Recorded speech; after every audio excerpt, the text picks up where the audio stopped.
সংস্কৃতির খবর। রাজধানীর শিল্পকলা একাডেমিতে অনুষ্ঠিত হলো মৌলিক গানের সঙ্গীত সন্ধ্যা সুরে সুরে মন পবন। সঙ্গীত বিষয়ক মাসিক পত্রিকা সরগম এর আয়োজনে সঙ্গীতানুষ্ঠানে সুরের মূর্ছনায় শ্রোতাদের মুগ্ধ করেন শিল্পীরা। অনুষ্ঠানে গান পরিবেশন করেন সঙ্গীত শিল্পী তিমির নন্দী, সুজিত মোস্তফা, পূজন কুমার দাস সহ স্বনামধন্য শিল্পীরা।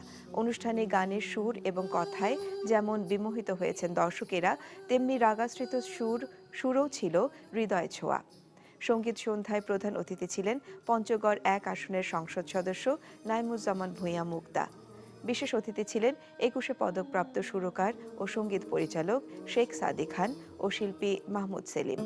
সঙ্গীত সন্ধ্যার গীতিকার ছিলেন মাজহারুল ইসলাম সরকার ও সুরকার ছিলেন মোহাম্মদ তজিরুল ইসলাম।